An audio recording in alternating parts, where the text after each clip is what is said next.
right. So Makiba, I am going to turn it over to you to introduce our guest today. And Ed, I will get everybody muted. And then right before you start talking, I will look for that control to be turned over to you. Thank you. First, I would like to thank my fellow Rotarians who have accepted my invitation.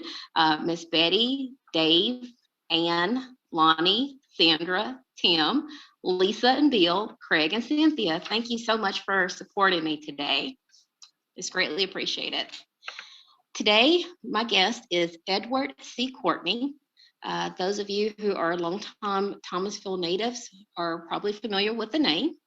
I may call him Coach Courtney, was a teacher and a coach at Thomasville High School.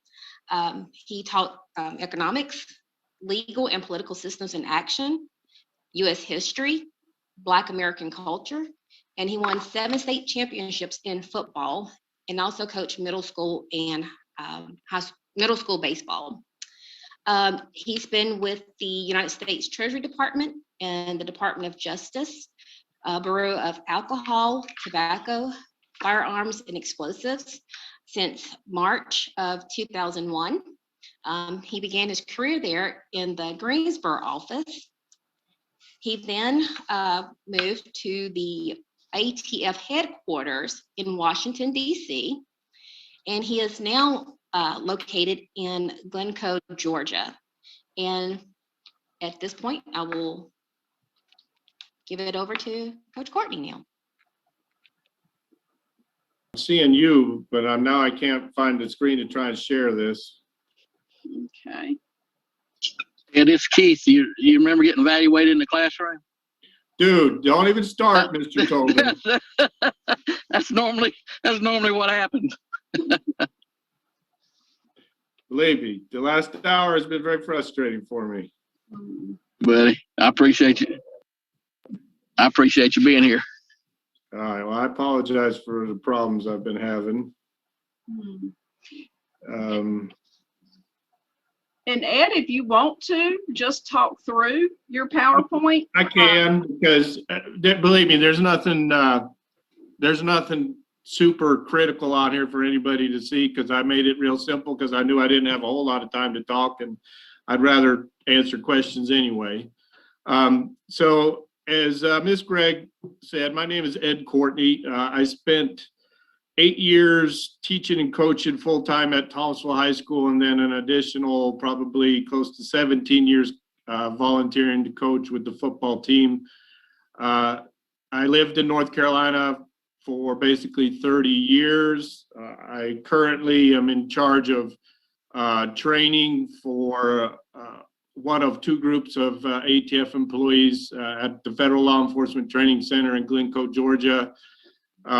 Beginning in May, I will be moving to our Martinsburg, West Virginia facility. Will be the deputy chief for ATF's National Tracing Center there. So without further ado, let me just talk to you today real quick about what is ATF, what's our mission, and how does it fit into federal firearms laws.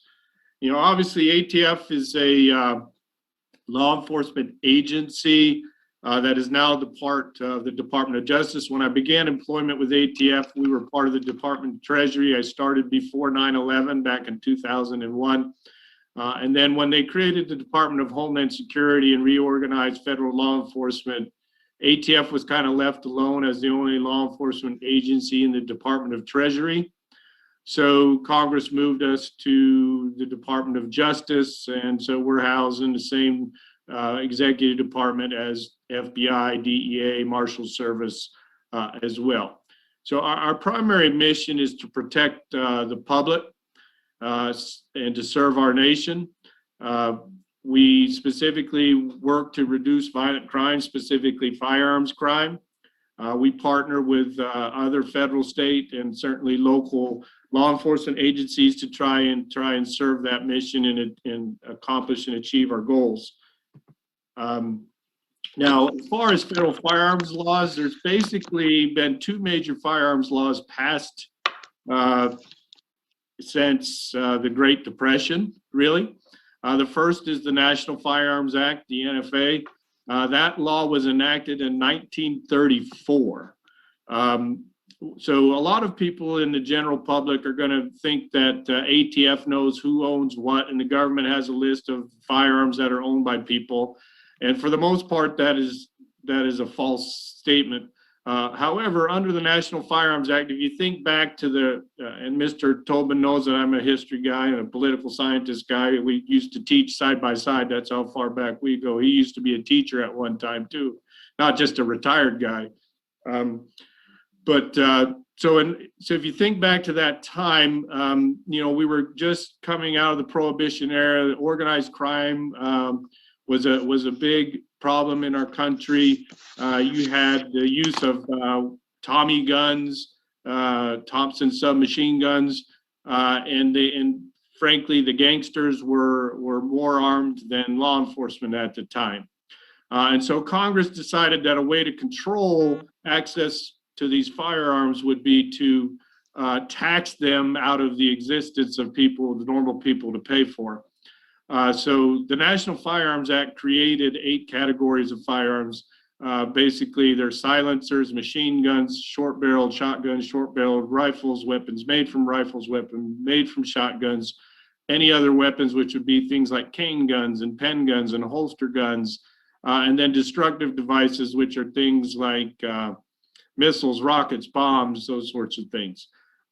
And they placed a tax on the making, they placed a tax on the transfer, and to give you a little illustration of the impact of that, those taxes have not risen a single dollar since 1934. So in 1934 dollars, the tax was very prohibitive, and so it thus limited the supply, and it also obviously limited the demand.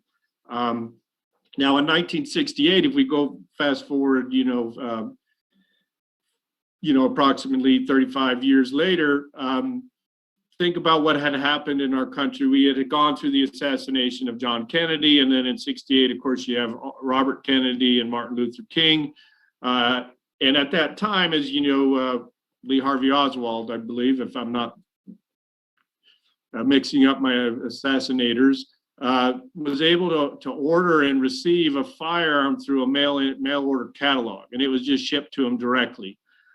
So Congress enacted the Gun Control Act in 1968, and that is the law with a few modifications, but really nothing since the Clinton administration in the 1990s that governed all firearms from a federal perspective.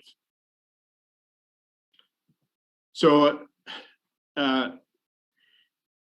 when it comes to enforcing federal firearms laws, which is ATF's, one of ATF's obviously primary requirements and duties, there are statutes or criminal law, and then there are regulations that support the existing statutes and criminal laws. I am what they call an industry operations investigator, or commonly an IOI. So I'm responsible for not only enforcing firearms laws, but the regulations that support those laws. So I'm more of a regulatory enforcement individual. I'm not a special agent, so I don't carry a gun. I don't go around, kicking doors down and handcuffing people. But I work with people hand in hand who do that. My role is to enforce the federal laws that govern the people who are licensed to manufacture, pawn, deal, import, make firearms, and then put them into interstate commerce. So licenses are required of any person, and person can mean a business entity as well. Obviously, it's not just individuals, but any entity that wishes to engage in the business of dealing, which includes pawnbroking or gunsmithing or repairing of firearms, that also wishes to manufacture or import firearms, has to be licensed under the Gun Control Act of 1968. And so we as IOIs qualify people who apply for those licenses, and then we conduct inspections of their business operations to make sure that they are compliant with the regulations and the laws that govern their activities.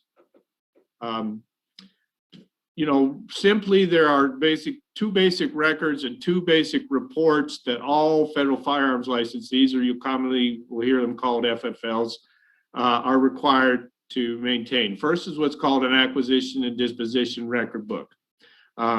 It's also called the A&D book or the bound book by people in the industry. It's really acts kind of like a Polaroid camera from way back before we had smartphones and selfies and that sort of thing.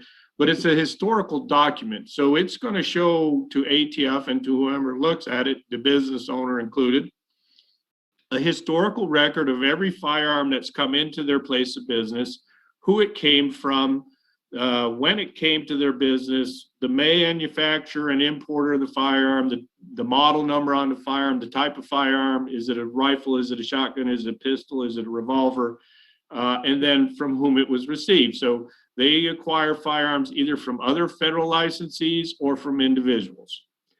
Now, when you as an individual go to purchase a firearm from a licensed dealer, you're going to be required to complete the other record, which is officially called the firearms transaction record, or the form 4473.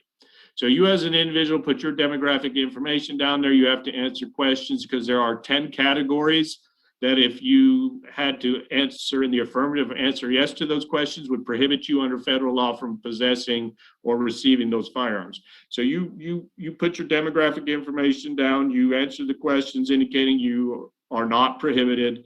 The individual will gain your identification.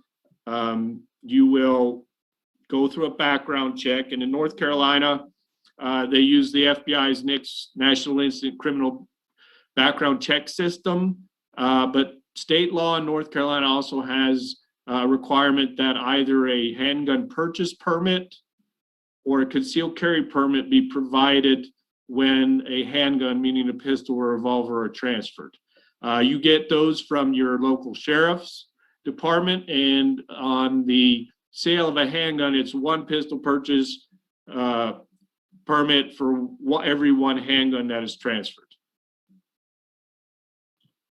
So those are real quickly are the two kind of required records. Now there's two kind of required reports that those licensees are required to submit. First is what we call the multiple sale of handgun report. So if a licensed dealer sells more than one, so two or more, however you want to think about it, to the same individual within 5 of their business days, they are required to complete the multiple sale report and submit it to their local law enforcement agency, but also ATF. And this is a way for ATF to try and develop leads on potential individuals who are involved in what we call straw purchasing or trafficking firearms.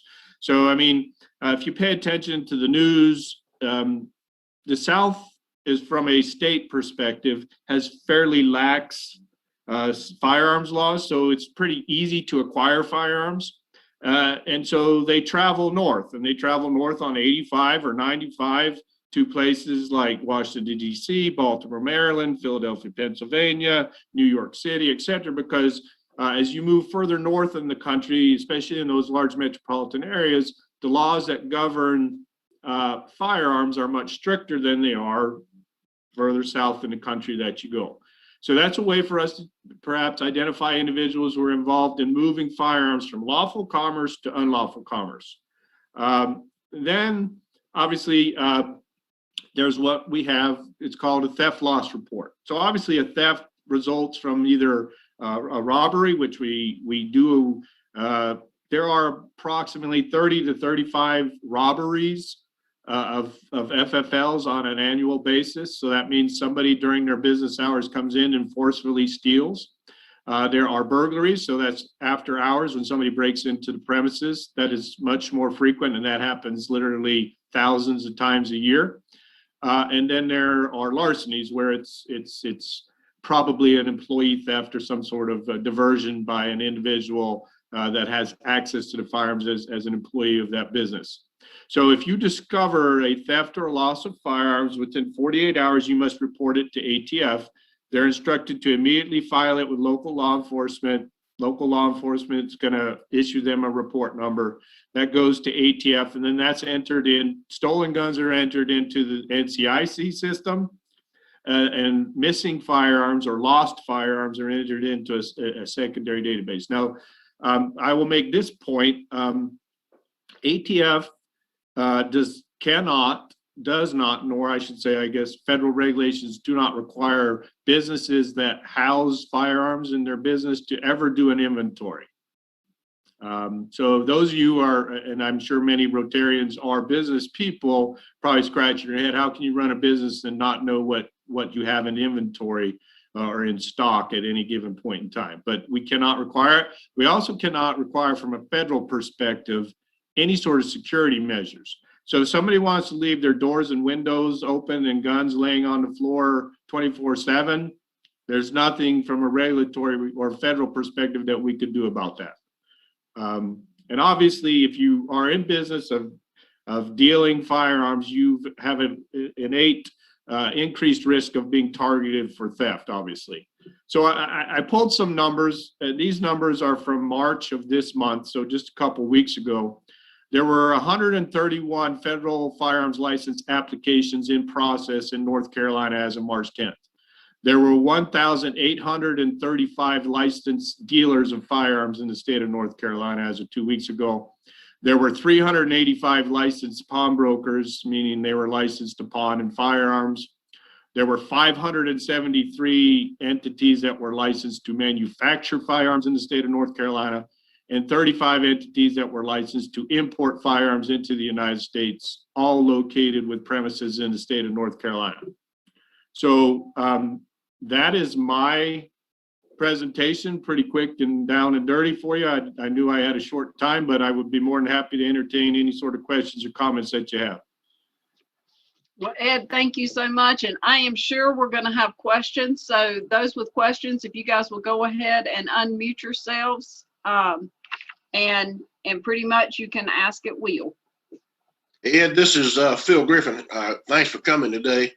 Do you get involved in following, I understand there's somewhere between almost like 300 militia groups in this country now. Are you involved in any way with the militia group? ATF would obviously have some criminal investigative connection to that. However, domestic terrorism or terrorism of any kind generally is going to fall under the FBI's jurisdiction. So obviously, as I said at the beginning, we have a lot of partnerships. We form a lot of task forces. And so if it's a large criminal investigation related to, a militia group, which would be categorized as a domestic terrorist group, ATF would have some involvement in that, but the lead agency will always be the FBI in those circumstances. Would you have any idea how many might be in North Carolina? I don't have that. I don't have that information off the top of my head. I know of several in Georgia where I'm at now, but I anecdotally, I can say I know that the Boogaloos, the Proud Boys all have membership in the state of North Carolina for sure. Yeah, so that's more, I guess the term they like to use now is more misinformation. So obviously the Gun Control of 1968 prohibits individuals to engage in direct commerce when it impacts interstate. So a resident of one state cannot directly buy from a resident of another state without going through a federal firearms licensee. So generally those are supposed to be shipped from the seller to the buyer's state, to a federal firearms licensee, where the buyer then goes into the FFL's premises, completes the form, and goes through the background check. However, kind of tied into the last question, I can promise you that if you go on Facebook right now and you find certain pages like swap shops or whatever Facebook groups, you will find individuals that are selling firearms on the internet. And so some, I don't really know what number, but some are obviously being sold or transferred without background checks, or sold in interstate commerce without the proper procedures being followed. Now, private party citizens, residents of the state of North Carolina, have the right to sell firearms to themselves. But if I'm a seller of a firearm in the state of North Carolina, I would be required to know that they are a resident of North Carolina. And then if it was a handgun that I was selling, I would have to be able to obtain either a handgun purchase permit or a concealed carry permit, because that's not excused in private party sales in the state of North Carolina.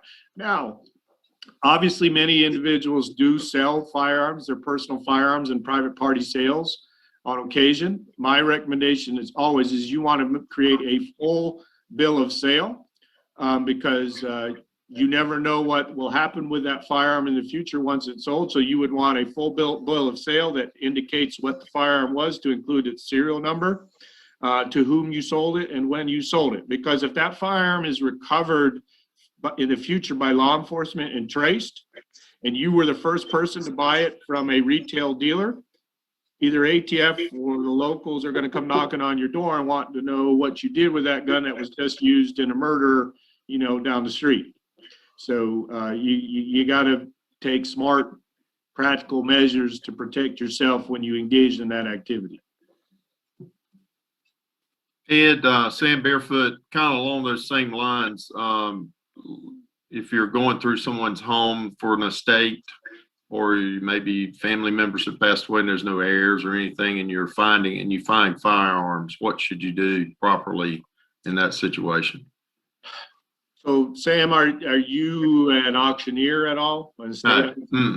So if you're just helping out an estate, if you're not the executor, you want to work with the executor. The executor wants to do a full inventory of what those items are. If there were to be any NFA weapons registered to that individual, try and find the paperwork showing they're the lawful registrant. And then if the family has no interest in acquiring them as lawful heirs, my recommendation is always try and find or put them with a licensed dealer who may make an offer for the entire inventory or lot of firearms. But for them to just kind of, sell them to people without those bill of sales or without that full documentation, and private party citizens, if you want to make a private party sale, you have the right to do it through a federal firearms licensing. Now, you may find it difficult for someone that will wish to do it for you, because the state of North Carolina there's about 10 or 11 states that don't allow private party sales. All sales have to go through firearms licensees. So you may find difficulty in North Carolina to find somebody that will offer that service, and they may charge for it. But my recommendation is always go through a federal firearms licensee, because you're going to create a written record of where that gun came from and where it goes to through those records that I mentioned at the beginning. There's a paper trail. And when it comes to the life of a firearm, and let's face it, there are guns out there that are even older than Keith Tobin that people use in crimes each day. So, I mean, the lifespan of a firearm is decades and more than lifetimes. So if you can create a paper trail that you can go back to or refer to if something after your ownership goes awry with that specific firearm, you have got the protections that you need to show that it was not in your possession, it was not under your control, it was not in your ownership at the time that the gun was used criminally. Welcome, thank you. And I do have a question for Mr. Courtney, or a two-part question. One, do you ever have to testify in court? And also, have you ever encountered a situation where there was a lot of shady things going on in a pawn shop where you might have felt threatened as far as your safety goes because they were doing something illegal? So I'll take the second one. Yes, at one time I was in a pawn shop in Greensboro, and I was by myself at the time. And like I said, I do not carry a firearm. But the individual, I think he was the store manager, had a revolver in his back pocket, and he was pacing and sweating and talking to himself the whole time I was there. And I was discovering some record-keeping issues and some issues with his inventory and his acquisition disposition record book. And, he just kept getting more and more agitated. And so that was probably the only time I felt uncomfortable. I'm not a small person, and I don't scare easily, I guess. So even though I'm surrounded by people that have firearms and loaded firearms every day that I do my field work, I don't necessarily. And remember now, in North Carolina, 60% of the people that were licensed in my area of responsibility were licensed out of their homes. And I don't have a firearm, and I'm traveling where there's no cell phone service. And so it can be sketchy. But so I went outside and I called the office there in Greensboro and asked somebody to come help me. And it turned out that this guy was employed. The owner was an absentee owner. He lived in Texas. He employed this guy to run the store for him. And it turned out he had gotten out of the what's the nicest term, a mental health facility not too long ago. And so he had some issues. So I guess I was, I tell people if it looks like a duck, quacks like a duck, walks like a duck, it's a duck. So I guess my spidey sense worked that day. Now, as far as testifying in court, it is possible. I'm happy I haven't. So ATF, like I said, licenses all these types of licensees, and then we do inspections of how well they're complying with the laws and the regulations. If they fail to, we can pursue administrative action, including up to a revocation. Now, ATF as a whole revokes or revocates the licenses of federal firearms licensees much less than 1% of the total number in the country every year. So it doesn't happen often. And so the process is, if all other avenues and appeals have failed, then a licensee can appeal to the United States District Court. And the district court can either issue summary judgment for one or the other parties, or it goes to federal trial.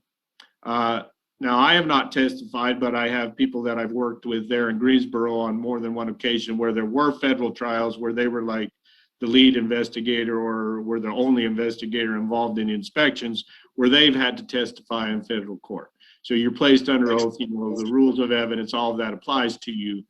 So it does happen. It's not like special agents who are, pursuing criminal investigations, and they're like other law enforcement. They're always testifying in criminal cases, whatever the level of the court is. But it is rare for us to get to that point, but it can, and it does occur occasionally.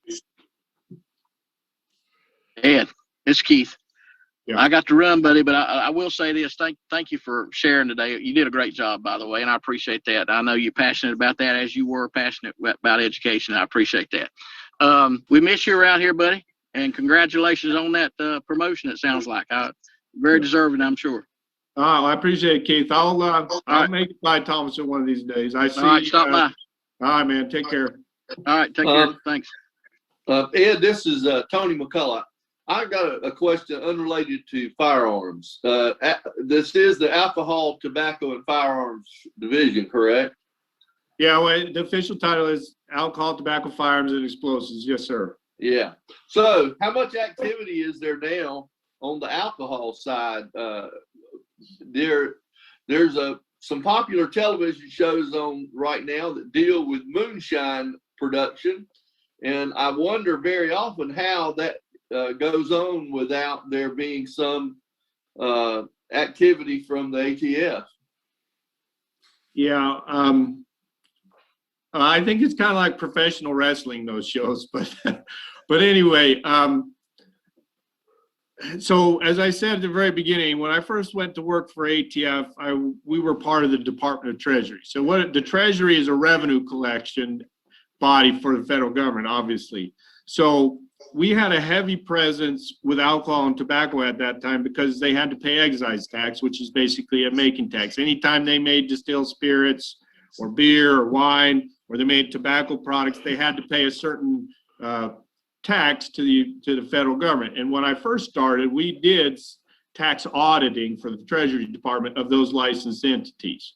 Since 2003, the involvement that ATF has with alcohol and tobacco is very minimal, and it's related to only criminal activity by people engaged in those businesses. So, you know, trafficking of cigarettes, because there is a tax, an excise tax, a tax stamp that has to be paid to each state by people. So back in the day when I was teaching with Mr. Tobin, like South Carolina had like a 2 cents per pack tax on cigarettes in their state.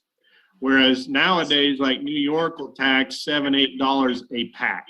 So it was very common for people to load up on cigarettes in the South and move them north to where the state taxes on a pack of cigarette, like New York City in particular, where I think you got to pay $9, $10 for a single pack of cigarettes now. And you know, the profitability level is somewhere around 30 cents a pack. If there's a differential of 30 cents per pack, you can make a criminal living at it. So it was very common for people to go to some of these outlets that you see on Interstate 85, I think near Burlington, and load up U-Haul trucks full of cigarettes, drive them to New York City and find people to buy them. So there's still some of that. Alcohol, you know, because there's so many state agencies that focus on distilled spirits and things like that, we have almost no involvement with alcohol any longer. We do have a little bit with tobacco, because another profitability, there was a gentleman that was licensed out there in Moxville who bought, I think the name of the home was Chinquapin up in maybe Rockingham County. He got himself in trouble because what he was doing is he was manufacturing cigarettes and saying they were being exported out of the country, because if you make something for export, you don't have to pay that excise tax on it. Well, then he was diverting them to Indian reservations in Mississippi. And so he had a scam going on there where he was, so that was a big case we did out of the Greensboro office. And I actually went on that search warrant when we served it on his place of business out there in Moxville. But very, very little with alcohol and tobacco. We're almost exclusively firearms, explosives, and then we also have expertise in arson investigations as well. State of North Carolina law would require him to verify his residency, because he can't sell to an out-of-state resident. But my experience is that many times they don't bother to ask for identification. They don't create a bill of sale. If the person has the cash money, a lot of those people may make that sale. So when you hear the gun show loophole, that's another phrase that's very popular. That's what we're talking about, where you have an individual who's at a gun show that is selling personal collection firearms, and not meeting the same requirements that a federally licensed dealer would have to at that same gun show, even at a table next to the two people. So that's kind of what I would say to that. Thank you. You know, the background checks are fairly instantaneous now. They generally don't take more than 90 seconds, and you can do a dealer can do it by telephone. They can do it by email. And they're very, very responsive. Obviously, they handle millions and millions of requests every year, every month even. If you're talking about a regular, say, you know, revolver or pistol that you're carrying for protection, either in a concealed or non-concealed manner, no. They can trace that firearm, but not every police or law enforcement agency traces firearms that they might come in contact with. And the trace, if you were the first retail purchaser, the trace would come back identifying you as the purchaser. But if it's a secondary market or a used firearm, not.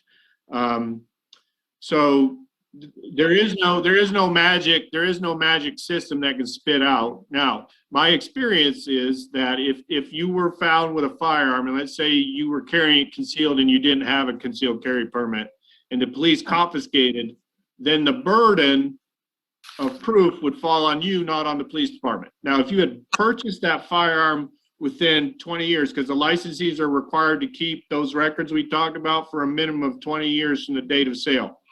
So you could go back, if you can recall who you bought it from, you can go back to that dealer and you could acquire a copy of that form from them where it shows that you purchased that firearm with that serial number on that said date, and provide that as proof to the police department that you lawfully purchased it and were the lawful owner of it, and they may return it to you based on that. But they're going to make you do that legwork. They're not going to do it, is my experience most of the time. So now there is a regulation that requires dealers when they go out of business to forward their records to ATF so we can complete traces for law enforcement. There is a means by which you as a citizen who wants to obtain that record can pay ATF to do the research to find it, because ATF currently gets about 2 million paper records a month from people going out of business. So it's not an easy undertaking. So, and we're designed to service other law enforcement agencies, not necessarily individual purchasers. But if you're willing to pay the fee, they will go through that records. That's assuming that entity sent their records. Oh. Okay. With Ed, again, thank you so very much for sharing with us today. Truly appreciate you being with us, Makiba. I appreciate you inviting Ed and all of your guests today. Yeah, I see a lot of applause out there. Thank you guys for sticking around. Ed, maybe we look forward to having you back with us at some point. I know there are a lot of people out there who'd love to see you back in Thomasville at some point. Well, hopefully we can do an in-person meeting. I'm fully vaccinated, so I'm ready to, and I enjoy talking with people. I've done it for, I was a teacher for 8 years. I've done this for 20 years. So I enjoy talking to people, and this is a topic. There's a lot of things, a lot of layers to it that I could literally talk for days on it. So we'll definitely keep that in mind to get Ed back for a future Rotary meeting. I do have one more quick question. If you enter a facility and you locate a double-barreled sawed-off shotgun, don't do that.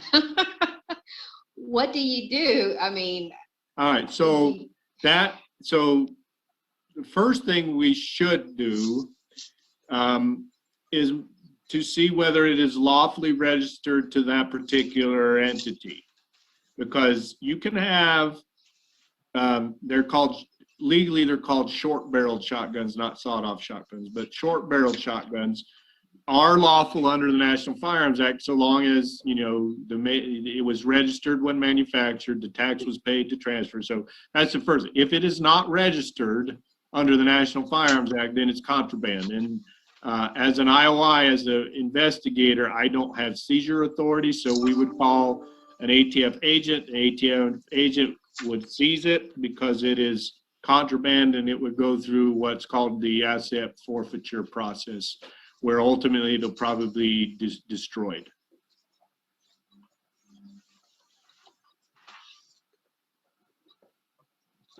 I have a question. How did you go from being a teacher to working with ATF?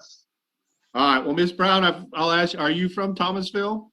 No, Greensboro. Okay, well, for those of folks from Thomasville, the Love family lives there in Thomasville, and they have daughters and sons that went to school. Well, they had twin daughters. One's name was Sanja, and she married a gentleman by the name of John Felton. John Felton was an ATF agent. And my wife at that time and I were good friends with Sanja and John. And a opening came with ATF, so I applied and was hired. I kind of made a decision early in my teaching career that I didn't know that I could last 30 years in a classroom teaching 14-year-olds or people like Miss Gregg every day. So, I was open to finding another career, and that's how I wound up. Now, I first applied way back in 1993, and I didn't get hired till 2001. So it was a very long waiting process, but that's how. He introduced me to ATF, told me they were hiring. I didn't get hired the first go around, and he kept telling me when they were hiring. I kept applying until I got hired. and Coach Courtney, Ms. Brown, I didn't find out until last night, is a retired judge. Ah, very good.